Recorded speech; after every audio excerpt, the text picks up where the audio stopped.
And in this election context, we welcome journalist and international analyst Fernando Casado to help us better understand the key aspect of these elections in Spain and possible outlooks into the future. Thank you, Fernando, for joining us in here from the South. Hello, Anna. Thank you for having me. Well, let's start with the interview. Today's snap elections are the results of Spanish Prime Minister Pedro Sánchez's decision of bringing elections forward. After the defeat of the ruling coalition on May the 28th, why was the decision motivated, and in the light of the first income results, do you feel it was the right move? I think it was a very bold but very wise move, no doubt about it. Pedro Sánchez has lost many important strongholds that were traditionally from PSOE, and there were 6 months left for the regular time for the elections. But obviously, this victory of the right-wing party was going to accumulate through those months. So calling for snap elections right after the really bad result moved the focus from the result of the victory of the right-wing party into the new elections. This also gave the time to the left coalition, but especially his party, PSOE, to rebuild a discourse based on the fear of the right and trying to mobilize his voters that did not vote in the local elections. And it seems that it's paying off, because the results are still, while we talk, they are not definite results yet. We don't know which of the coalitions is finally going to rule for the next 4 years. But it seems that if the results were the ones we have at this very moment, it would be Pedro Sánchez again, the prime minister.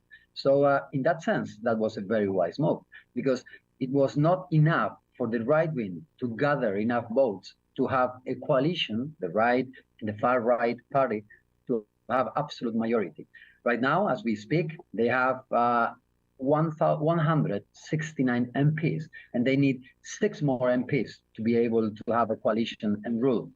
So in that sense, I think that Pedro Sánchez did something very bold, but it's paying off, because he might be prime minister again. And Spain appears to be heavily divided by ideological differences, with far-right sectors becoming more and more present in the political scene.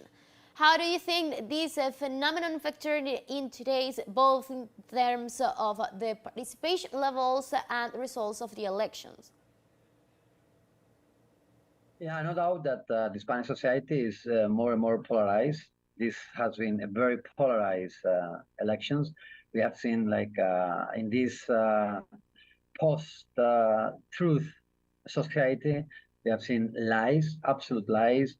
Feijóo, the leader of the right-wing party, not going to the debates and trying to only use the media that acts according to the right-wing discourse to give misleading ideas to the public opinion in a very, even dirty, we could say, dirty elections. And but even though we see that somehow the two-party system in Spain has been reinforced, the right-wing party has lost many MPs, and also the left-wing party, the left side of PSOE, is also losing MPs.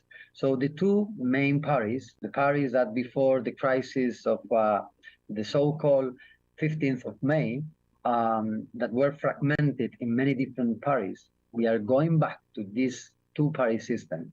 Why? Because in a way, the PP, the regular classic right-wing party, has in a way got many of the votes from the far right party, because their discourse became farther to the right. And also, in the case of the left party, this other left party did not have the chance to create its own identity, its own options and choices for the voters. So they were not able to differentiate themselves from PSOE, from Pedro Sánchez party. And it seems that to have been part of the government of Pedro Sánchez has jeopardized and damaged their own identity. So again, that has had the result that Pedro Sánchez party has been reinforced. So what we see is that there is a bigger polarization between the two main parties, but that did not give space to different and diverse parties to have a space to create also or to attract votes from many of the people that have changed back their position to the regular two main parties. Besides that, what we see in Spain is that there are many minority parties in the different regions. Basque Country and Catalonia have also a lot to say, because if the left coalition wins, they will need, no way, the support from PNV, the National Basque Party, Bildu, the left National Basque Party, Esquerra Republicana Catalana, the left Republican Catalonian Party. So they might be able to rule again, to repeat as Prime Minister Pedro Sánchez, but they will need, no doubt, the support of these nationalist parties in Spain. Whereas on the other side, the right parties are completely alone. Only two very, very small parties will support that coalition of the far right party and the right party. No? So that's how it's divided right now, the different options in Spain. But but also as a result, no doubt about it, the two-party system after this election has been very seriously reinforced. Thank you very, very much for your explanation, for me, for the audience. So Fernando is being truly helpful as we hear you in this interview.